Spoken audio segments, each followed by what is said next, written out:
नमस्कार। इस वक्त पूरे देश में ट्रंप के 50% टैरिफ की चर्चा हो रही है।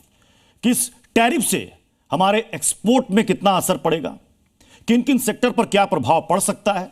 लोगों के अंदर यह भी चिंता सताने लगी है कि क्या उनकी नौकरियां चली जाएंगी। कई सारे सवाल हैं और हमारे साथ उन सवालों का जवाब देने के लिए वो शख्सियत है जो भारत में स्वदेशी उत्पादों को लेकर वर्षों से काम कर रहे हैं, या कहें कि एक तरीके से एक मुहिम उन्होंने छेड़ रखी है। हमारे साथ हैं योग गुरु स्वामी रामदेव जी। प्रणाम प्रत्यक्ष। स्वामी रामदेव जी, ये टैरिफ बम को लेकर तो हर जगह चर्चा और बहस हो रही है और आपने तो स्वदेशी में वर्षों से काम किया है। आपको लग रहा है कि इस वक्त भारत के सामने, देश के सामने टैरिफ के रूप में सबसे बड़ी चुनौती है और ये अवसर भी है। ट्रंप की टैरिफ से अमेरिका में भी हाहाकार मचा है, वहाँ पर भी महंगाई बढ़ रही है। और जिस दिन भारत वाले, देखो भारत के लोगों को जब कोई छेड़ता है ना तो इसको वो छोड़ते नहीं। और भारत के लोग जब ये निश्चय कर लेंगे कि हमें अमेरिका के सारे प्रोडक्ट्स का बहिष्कार करना, अमेरिकी कंपनियों का बहिष्कार करना है, आज से ये संकल्प कर लें। आज गणेश चतुर्थी है। हाँ, गणेश चतुर्थी है, गणेश उत्सव भी चल रहा है जी। और लोगों को ये संकल्प करना चाहिए कि मैं आज के बाद कोका कोला पेप्सी नहीं पीऊंगा, मैं आज के बाद मैकडोनल्ड में नहीं जाऊंगा, मैं केएफसी में नहीं जाऊंगा, मैं सबवे पर नहीं जाऊंगा। मुझे आप तो स्वामी जी चीनी उत्पाद के लिए भी यही बात कहते रहे, लेकिन नहीं, लोगों ने ये जरूरी है। देखो देश के लोगों को ऐसे समय में जब कोई हमें धमकाता हो, जब कोई हमें डराता हो, हमें हमारी औकात हैसियत बता दो, हमें कोई डेड इकोनॉमी कहता हो, और भारत ने जो उनका सम्मान किया, उसने तो पूरा एक तरह से गुंडागर्दी कर दी है। पूरा राजनीतिक तानाशाही कहे कि एक डिजास्टर का बहुत ही ऐसा काम किया है जिसके लिए कोई शब्द नहीं है। आपके पास तो हर मर्ज का इलाज है। हाँ, इसके लिए क्या नुस्खा है, क्या रामबाण है आपके पास? इसके लिए 3 उपाय। एक तो अमेरिकन कंपनियों का सबका बहिष्कार। एप्पल का काउंटर पर कोई फोन खरीदता बना देखे। समाज के जो बड़े लोग हैं, सभ्य लोग हैं, समझदार विवेकशील लोग हैं, सबको एक तय करना चाहिए कि भाई हमको अभी थोड़ी दिन हम एप्पल यूज नहीं करेंगे, पुराने फ़ोन यूज़ कर लो, नए खरीदने की जरूरत नहीं। अपने दाल रोटी सब्जी खाओ, मैकडोनल्ड में केएफसी आदि में जाने की जरूरत नहीं। क्या जरूरत है कोका कोला पेप्सी पीने की, वैसे भी सेहत खराब ही करती है। तो एक तरफ अमेरिकन कंपनियों का, अमेरिकन ब्रांड्स का बहिष्कार, दूसरी तरफ अपने देश को वर्ल्ड का सबसे बड़ा मैन्युफैक्चरिंग हब बनाने के लिए गवर्नमेंट को एक अलग से मिनिस्ट्री गठित करके, एक अलग से मिनिस्टर बना करके खुद प्रधानमंत्री जी को इसकी निगरानी करनी चाहिए। वर्ल्ड का मैन्युफैक्चरिंग हब बनाने के लिए जो भी कंपनियों को टैक्सेशन में छोड़ देनी है, लैंड में छोड़ देनी है, जो भी उनके कैपिटल लगता है उसमें छोड़ देनी, माने एक वर्ल्ड का मैन्युफैक्चरिंग हब। चाइना को भी हम पीछे छोड़ सकते हैं, वो पावर है जी। तो इसके लिए ये दूसरी बात। तीसरी बात, ये जो आज भारत, चाइना, रसिया, मिडिल ईस्ट के कुछ देश और यूरोप के कुछ देश तैयार हैं, तो ये 5 का पूरा जो गठबंधन है ना, वो इतना जबरदस्त हो सकता है। अमेरिका का जो डॉलर है ना, वो आधा हो सकता है। ठीक है, आपने 5 गठबंधन पर बात की। मैं बाकी जो विकल्प हैं, कौन कौन हमारे साथ पार्टनर बनेंगे जो हमारा साथ देंगे, मैं उस पर भी आऊंगा, लेकिन उससे पहले आपने कहा बाइकआउट कर दो। चलिए, लोगों ने अमेरिकी जितने भी प्रोडक्ट्स हैं, ब्रांड है, उनका बाइकआउट कर दिया, लेकिन जो एक्सपोर्ट पर असर पड़ेगा, जो कंपनियां यहां पर प्रोडक्शन कम कर देंगी, जो नौकरियां जाएंगी, उसका क्या इलाज है? कमी संभावना है देखो नौकरियां जाने की। इसमें भारत ने वैकल्पिक बाजार, मोदी जी ने ब्रिटेन के साथ भी फ्री ट्रेड कर लिया है और दूसरे भी करीब 15-20 देशों के संपर्क में हम हैं। तो मुझे लगता है करीब 50% तक। अब जैसे दवाइयाँ हैं, बाकी चीज़ें, उन पर तो उन्होंने कोई, इनकी हिम्मत ही नहीं है, क्योंकि वहाँ और कोई विकल्प नहीं है भारत के अलावा। कोई इतनी सस्ती दवाइयाँ तो कोई दे नहीं सकता। तो जो थोड़ा बहुत कहीं असर पड़ेगा कोई इसमें, तो उसके लिए मतलब पूरी तरह से भारत तैयार है। माने भारत में, भारत की सरकार भी उनका व्यापारियों को भी कुछ रिलीफ देगी, कुछ दूसरे देशों में सामान भी हम बेचेंगे, और अमेरिका की भी जो आवश्यकता है वो भारत के बिना पूर्ति नहीं हो सकती। आप देखना कुछ ही दिनों के अंदर ये ट्रंप जो है यू टर्न करेंगे और अपने टैरिफ वापस कर लेंगे, जैसे चाइना पर किया। ट्रंप को कई लोग कह रहे हैं कि ट्रंप जो है ये टैरिफ बाबा है, और आप हमारे सामने बैठे हुए हैं, आप एकदम स्वदेशी बाबा है। तो आप स्वदेशी बाबा हैं, तो ये टैरिफ बाबा को स्वदेशी बाबा या फिर रामदेव बाबा शीर्षासन कैसे कराएंगे? एक तो जब इसका चारों तरफ से बहिष्कार होगा ना अमेरिका का, और अमेरिका में हाहाकार मचेगा, तो अपने आप ही साष्टांग दंडवत करता नजर आएगा। देखिए क्या है, ट्रंप ना जिस तरह से बिहेवियर कर रहे हैं, अमेरिका के किसी भी राष्ट्रपति ने वैसा किया नहीं था। और द्वितीय विश्व युद्ध के बाद अमेरिका ने ताकत तो इकट्ठी कर ली, लेकिन अब वो ताकत संभल नहीं रही इनसे। माने इस तरह से कभी कोई व्यवहार करता है क्या? आज वर्ल्ड बैंक, IMF, WTO सब, UNO सब आप लेकर के बैठे हुए हो, और उसके बाद आप इस तरह से एक गैर जिम्मेदाराना राष्ट्र की तरह व्यवहार कर रहे हो, एक शत्रु देश की तरह व्यवहार कर रहे हो। तो इससे अमेरिका में 50% से ज़्यादा लोग तो इसके विरोधी अभी हो चुके हैं। और अमेरिका में ऐसा नहीं है कि आदमी राष्ट्रपति बन गया तो वो 4 साल तक धींगा मस्ती करेगा, वहाँ तो लोग उखाड़ देते बीच में भी। तो इसकी गद्दी भी कहीं खतरे में। आपने शुरुआत में कहा कि ये अवसर है, या फिर अगर उसे कहा जाए कि अगर आपदा आई है तो आपदा में ये अवसर है। स्वदेशी पर तो आप वर्षों से काम कर रहे हैं, आप उसके आधार पर भारत को आज कहां तक ले आए कि सारे लोग स्वदेशी अपनाने लगे हैं, या हम जो आत्मनिर्भर भारत की बात करते हैं उसमें बहुत आप कहां तक ले आए और कितना वक्त लगेगा? 1905 में स्वदेशी का आंदोलन शुरू हुआ था, आज 120 साल हो गए इसको। तो प्रारंभ में तो वो एक स्वाधीनता का एक मंत्र था, भारत माता को पराधीनता की बेड़ियों से, जंजीरों से मुक्त कराने के लिए। बाद में कुछ लोगों ने साहस किया, लेकिन MNCs के बराबर को ठहर नहीं सका। लेकिन आज पतंजलि, यूनिलीवर बस हमसे 5 कदम आगे, उसको भी पछाड़ देंगे। और ये काम पिछले, ठीक है, योग में तो हम 50 साल से मैं योग की प्रैक्टिस करता हूँ, सामाजिक जीवन में मैं 30-35 सालों से हूँ, लेकिन ब्रांड तो हमने 20 साल पहले लॉन्च किए थे। पहले औषधियाँ बनाई, फिर धीरे धीरे ब्रांड लेकर के आए। हमने कहा देश का पैसा देश में और देश की सेवा मिलेगा। आज जो भी पतंजलि का अर्थ है वो सारा हम परमार्थ में लगाते हैं। एक ही संकल्प हमारा, देश का पैसा देश में और भारत माता की सेवा में लगे। अब इस काम में थोड़ा और आगे बढ़ने की जरूरत है। पूरी दुनिया के बच्चे भारत में आकर के पढ़ें, ऐसे वर्ल्ड क्लास हम स्टैंडर्ड के स्कूल बनाएं।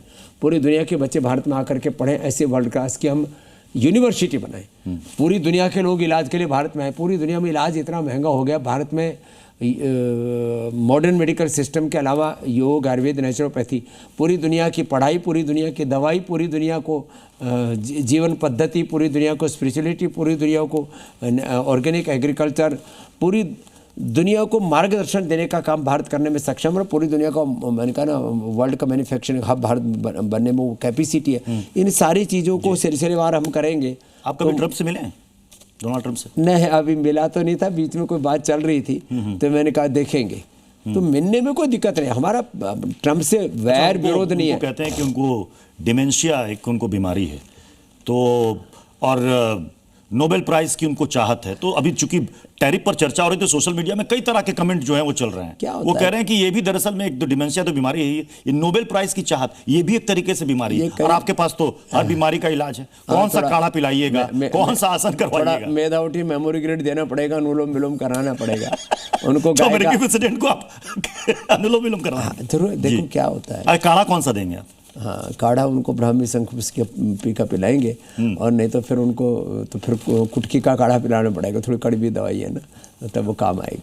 खैर ये तो हंसी मजाक की बात है, लेकिन सीरियस बात ये है कि भारत आज एक बहुत बड़ा बाजार है पूरी दुनिया के लिए। भारत में प्रतिभाओं की कमी नहीं है, टैलेंट की कमी नहीं है, भारत में पूंजी की कमी नहीं है। भारत में कोई भी काम करना चाहे, वर्ल्ड के इन्वेस्टर्स हजारों करोड़ रुपये हमारे झोली में लोगों ने डाले, और अभी भी तैयार है।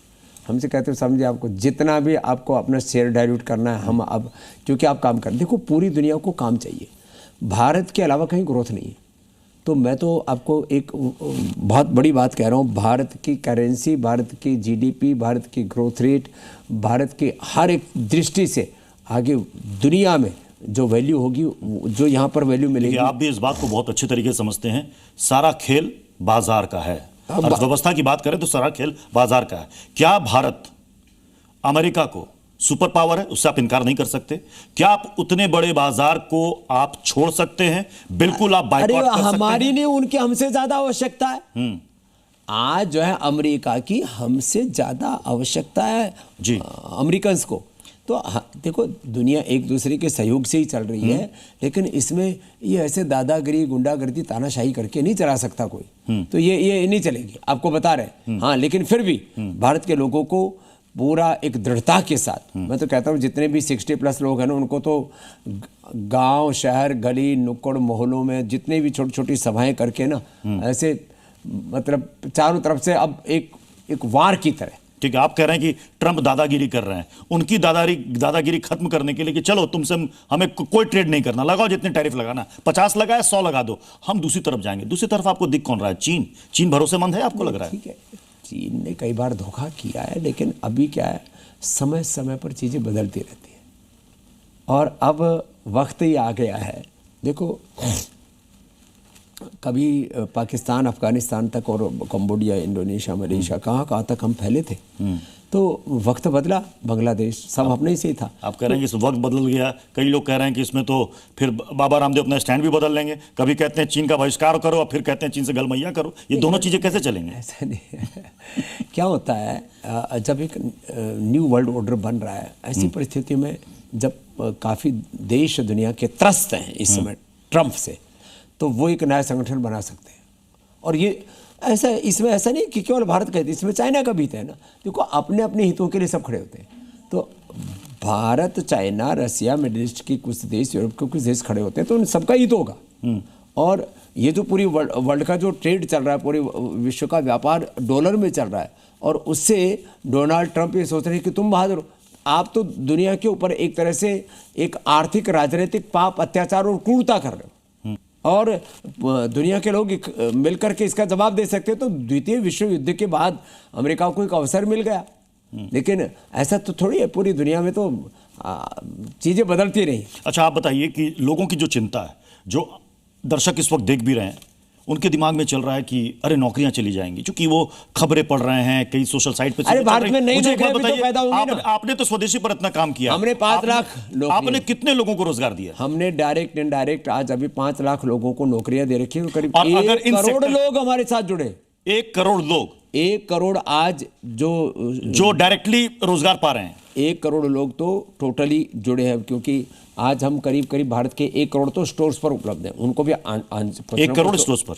हाँ, ओके। और 5 लाख लोगों को डायरेक्ट इंडायरेक्ट रोजगार दिया है, 5 लाख लोगों को और देने की तैयारी है। तो भारत में जब मैन्युफैक्चरिंग होगा, भारत में, मैंने कहा, वर्ल्ड का मैन्युफैक्चरिंग हब बनेगा, हेल्थ में, एजुकेशन में, रिसर्च में, इनोवेशन में, एग्रीकल्चर में, कितने सेक्टर्स हैं भारत के पास। तो प्रतिभाओं की, सामर्थ्य की और काम करने वाले उनकी हुनर की कमी नहीं है ना। तो भारत में नए अवसर पैदा होंगे, हमें घबराना नहीं चाहिए। लेकिन एक बात पक्की है, जो हमसे शत्रुता करे फिर हमें भी उसके साथ धर्म युद्ध कर देना चाहिए। फिर वहां देवासुर संग्राम में यतो धर्मस्ततो जया सत्यमेव जयते, वहां फिर देखो हमने उदारता बहुत दिखाई है, लेकिन अविवेकपूर्ण उदारता ने इस देश को कहीं का नहीं छोड़ा। बहुत तरह से हमने धोखा खाया। यदि 5-10 मुगल जब प्रारंभ में आए तो उसी समय जाग जाते तो अपने करीब 20 करोड़ भाई इस देश में मुसलमान न बनते, 7-8 करोड़ ईसाई न बनते। हमने सामाजिक तौर पर धोखा खाया, हमने राजनीतिक तौर पर धोखा खाया, हमने आर्थिक तौर पर धोखा खाया, धार्मिक तौर पर धोखा खाया। अब तो हमको सजग और सावधान होकर के, अगर मैं आपको कहूं एक लाइन में कहिए, आप ये कहेंगे, जैसे आप कहते हैं कि चीनी सामान का बिल्कुल पूर्ण बहिष्कार करो, आप कह रहे हैं अमेरिका से नो ट्रेड, कोई फर्क नहीं पड़ता, कोई फर्क नहीं पड़ता, टैरिफ जितना लगा दो। दुनिया बहुत बड़ी है, अमेरिकाई दुनिया नहीं है। ठीक है, चलिए मैं अब दूसरे सवालों पर आता हूं, क्योंकि आज आप हमारे साथ जुड़े हैं तो मौका भी अच्छा है। आजकल क्या हो गया है कि संतों में इतना ज्यादा वाक युद्ध हो गया है। जगत गुरु रामभद्राचार्य और प्रेमानंद महाराज, उन्होंने कह दिया उनको संस्कृत नहीं आती। देखिए, हमारे जितने भी जगत गुरु हैं, शंकराचार्य हैं, जितने भी हमारे साधु संत महात्मा हैं, कथावाचक, मैं सबसे एक ही बात कहूँगा, इसमें से काफ़ी तो प्रामाणिक है और काफ़ी पाखंडी भी है, ये सारी दुनिया जानती है, इसमें कोई रहस्य की बात नहीं है। लेकिन इससे सनातन का गौरव बढ़ता है। जो धर्म के अनुरूप आचरण, किसी का नाम बता दीजिए। जो धर्म के अनुरूप, धर्म क्या कहता है? धर्म हमें धीरज सिखाता है, धर्म हमें निंदा स्तुति से बचाता है, धर्म हमें सहज रहना सिखाता है, धर्म हमारे जीवन में आचरण में श्रेष्ठता लाता है। तो आचरण की श्रेष्ठता को हमने धर्म क्योंकि प्रेमानंद के जितने भी समर्थ फॉलोअर्स हैं, उन्होंने कहा कि जो जगत गुरु रामभद्राचार्य ने कहा, उनके वाक्य में अहंकार था, उनमें अहंकार भर गया है। देखिए क्या है, अब कौन किसके बारे में मैं व्यक्तिगत टिप्पणी नहीं करता हूँ। प्रेमानंद महाराज को आप क्या मानते हैं? देखिए, मैं किसी व्यक्ति पर फिर वापस टिप्पणी नहीं करूँगा। आप कभी मिले हैं प्रेमानंद? मिले होंगे? नहीं, मैं तो नहीं मिल पाया। आप नहीं मिल? मैं भारत के 99% बड़े महापुरुषों से मिला हूँ, अवसर की बात है, ऐसा कोई बात नहीं है। लेकिन एक बात ये कहता हूँ, देखो, अलग अलग प्रकार से कोई नाम जप की महिमा कह रहा है, कोई स्वाध्याय की महिमा कह रहा है, कोई संस्कृति की महिमा बता रहा है, लेकिन सारे संत साधु महात्माओं को मैं एक बात कहना चाहूँगा, कोई भी ऐसा कार्य मत कीजिए जिससे कि सनातन धर्म पर लोग लांछन लगाएं, अंगुली उठाएं।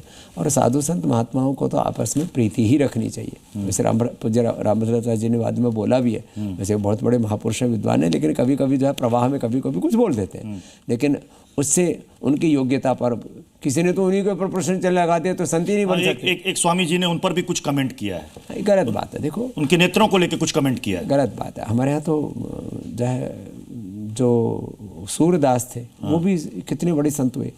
बाहर की चक्षु मायने नहीं रखती, आपके अंतः चक्षु खुले हुए होने चाहिए, आपको अंतर्दृष्टि होनी चाहिए, और आपकी दृष्टि से ज़्यादा आपका दृष्टिकोण और आपका आचरण वो महत्वपूर्ण होता है। तो खैर इस पूरे संदर्भ में एक ही बात कहूँगा, किसी से आपस में राग द्वेष और वैर वैमनस्य अच्छा, ये संतों को शोभा नहीं देता। जगत गुरु और शंकराचार्य तो बहुत ऊंचे पद माने जाते हैं। आप कह रहे हैं संतों को शोभा नहीं देता, ठीक है। कथावाचक अनिरुद्धाचार्य, देखा होगा आपने उनको, फिर आप कहिएगा मैं मिला नहीं हूं, शायद आप नहीं मिले होंगे।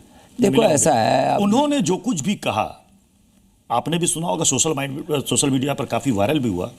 मतलब आपको लगता है कि उन्होंने जो कहा सही कहा, और वो कह रहे हैं कि मैंने जो कहा वो सही कहा, मुझे कोई पछतावा नहीं है। मीडिया में, सोशल मीडिया में हमको भी करोड़ों लोग फॉलो करते हैं, लेकिन हमने एक बार भी, कितने लोग मुझे फॉलो कर रहे हैं, किसको कितने लोग फॉलो कर रहे हैं, इससे कोई संत नहीं हो जाता। संत होता है तप से, त्याग से।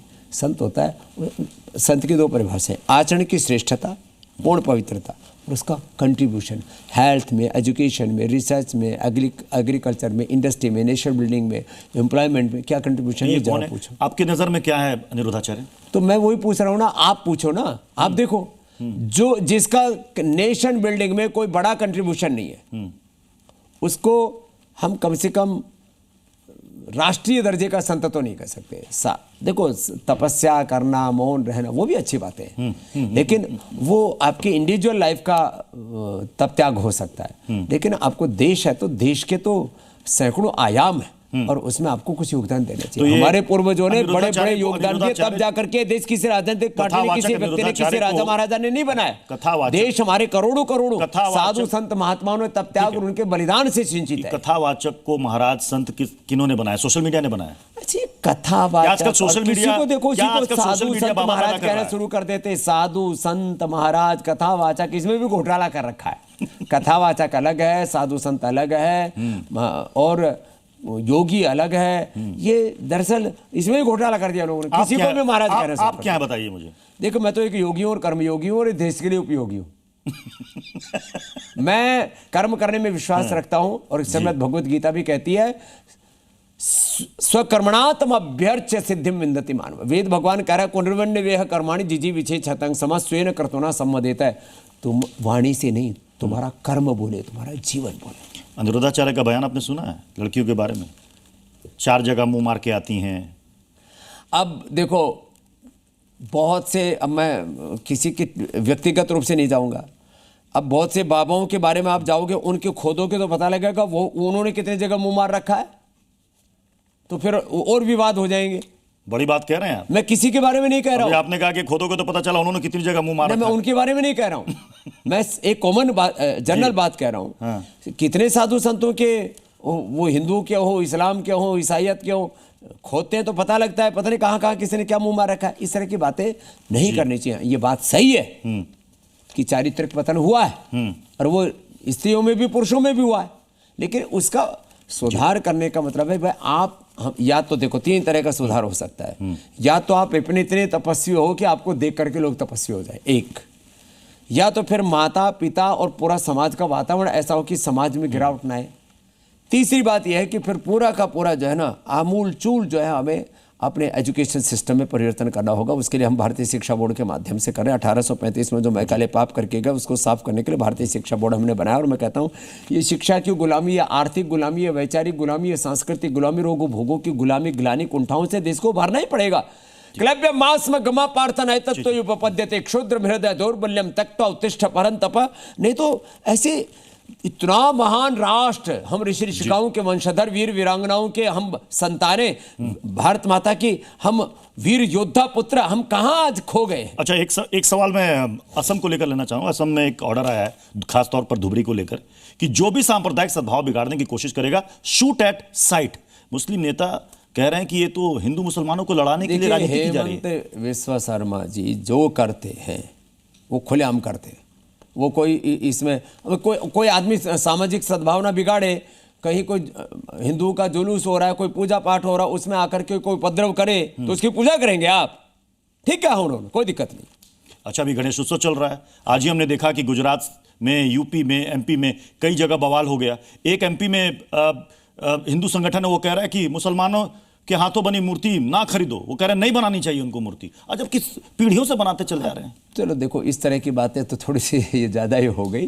वैसे तो देखो, होना तो ये चाहिए, जितने भी हमारे मुस्लिम भाई अपने ही तो एक ही तो पूर्वजों के वंशधर हैं, इनको अपने यदि मूल धारा में भी आते हैं तो हमको तो इनका स्वागत करना चाहिए। क्योंकि कल हमारे परम पूज्य मोहन भागवत जी भी कह रहे थे, और ये सत्य है, कोई कहने की बात नहीं, कोई स्टेटमेंट नहीं है, तो एक सत्य है, सनातन शाश्वत सत्य है कि हिंदुस्तान के 99% जो मुसलमान हैं उनके पूर्वज हिंदू थे, सनातनी थे, और वो ऋषियों की संतान थे।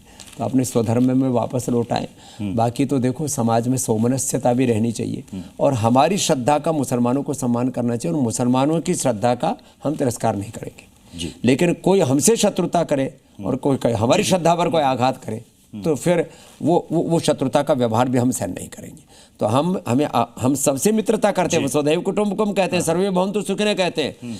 लेकिन कोई हमसे शत्रुता करे तो फिर हमें शत्रु पक्ष का बोध भी होना चाहिए। फिर वहाँ तो धर्म युद्ध होगा, देवर्ष संग्राम होगा, और फिर कोई समझौता नहीं। चलिए स्वामी रामदेव जी, बहुत बहुत शुक्रिया हमसे बात करने के लिए। टैरिफ से लेकर के धर्माचार्यों में जो विवाद छिड़ा है, तमाम मुद्दों पर आपने हर सवाल का जवाब दिया। बहुत बहुत शुक्रिया। भारत एक ईश्वरीय के विधान से बना हुआ देश है, और भारत अपनी नियति उसकी है, वो बनकर के रहेगा। इसमें जो अच्छी भूमिका निभाएंगे उनके नाम इतिहास में लिखे जाएंगे, बाकी विध्वंसक और जो है पापी कहलाएंगे। धन्यवाद, नमस्ते। बहुत बहुत धन्यवाद स्वामी रामदेव जी।